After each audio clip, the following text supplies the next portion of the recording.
It's a dry, partly cloudy Thursday on the 18th of October, 1990, located at St. Joseph Hospital in Houston, Texas, when a family was accepting a new blessing into their life. The name of this blessing? Brittney Griner. Even though Brittney was the youngest of her three siblings, she didn't stay in the shadows for long, and quickly rose to fame and stardom because of her incredible skills she possessed. Now, Griner started her athletic journey entering freshman year at Chester W. Nimitz Senior High School. However, at the time, she mostly played volleyball and soccer. Then, in her sophomore years, she started to join the boys' basketball practice, and eventually got a coach to help train her legs in preparation to dunk. This was a really influential part of her career, considering as though she's a 6'9" woman.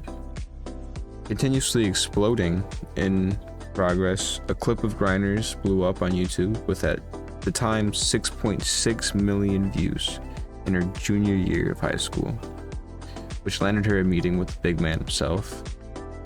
Surprisingly, in her senior year, she led her team to the championship state game, and they lost 52-43.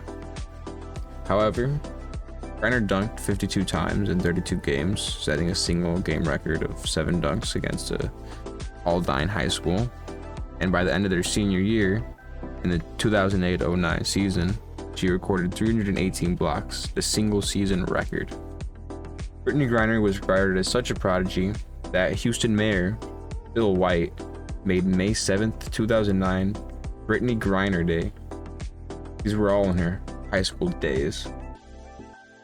While Griner continued this trend of collecting fame and prestige in the basketball industry, as shown by these impressive college statistics and these many career achievements, the number of impressive feats she's managed goes on and on. But another interesting fact is that Brittney is no stranger to violence. She was involved in a domestic case with her ex-wife. Also, during a game in her 2008 season, Griner suffered a stray kick to the head. She then proceeded to run up the court and knock the girl out cold.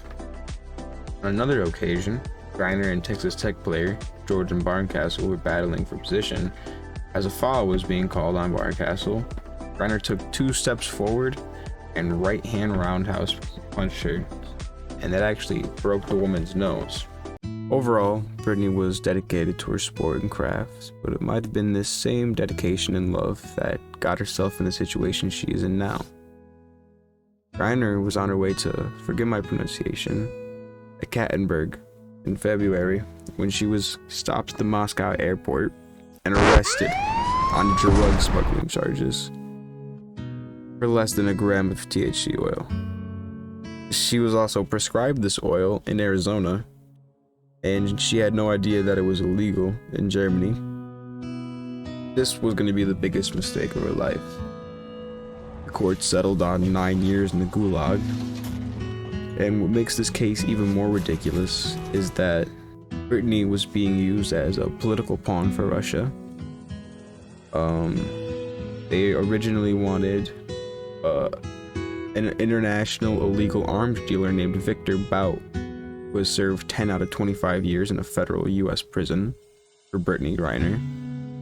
When that didn't happen, Joe Biden proposed a counteroffer for Paul Wien for Griner, who was arrested for espionage and sentenced to 16 years. And then the Russians demanded that they included convicted assassin Vadim Kraskow, who was serving a life term for an assassination. Unsurprisingly, none of these trades went down.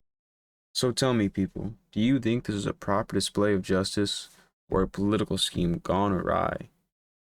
In which case may ruin the life of a promising prodigy WNBA player. According to Insider, Russian penal colonies are harsh and vary from location to location, but either way, it's not looking good for the WNBA star. Should she pay the time for the crime? Does she deserve the punishment, the long hand of the law? Some people do think that if she were in America, It wouldn't be much different though.